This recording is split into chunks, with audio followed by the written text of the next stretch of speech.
Hi, it's Chris here from Adventure Breaks, and welcome to the Adventure Book Club.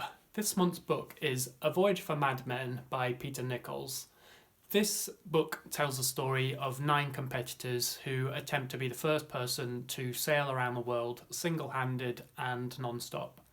The background is that in 1966 to 1967, Sir Francis Chichester was the first person to sail around the world single-handed, but he stopped in Australia to resupply, and they weren't sure if it could be done without resupplying.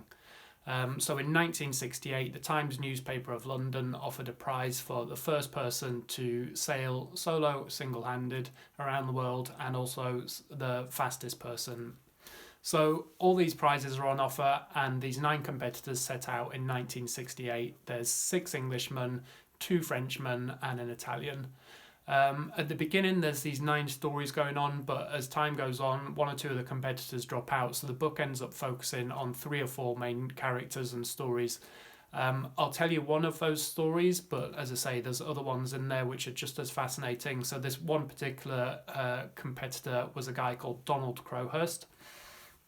He's an Englishman. He comes across as a bit of an eccentric sort of inventor, and he believes that he can be the fastest person. Even though he can't sail, he thinks he can win the race by using his invention.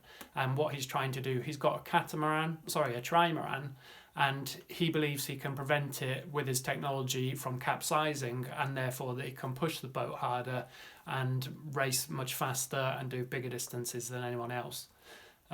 Donald ends up being the last person to leave, so he's trying to catch the rest of the field up, and it turns out he's not actually making the record days that he thought he would.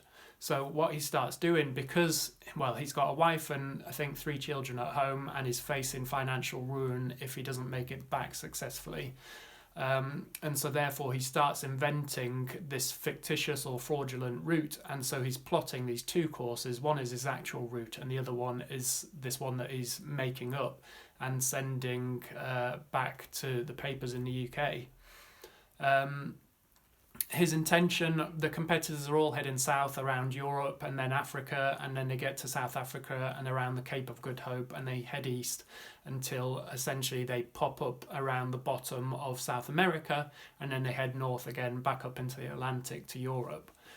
So his intention, he starts going south, but then before he turns the Cape of Good Hope, he heads west and basically just lingers around South America and waits for the other competitors to catch up.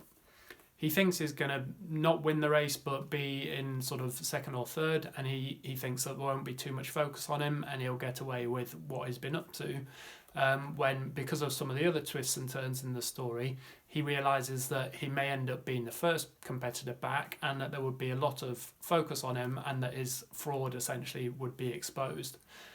So sadly, Donald ends up committing suicide. His boat is found floating in the ocean, and they find the 2 courses plotted. One is of his actual route, and the second one of his fictitious route.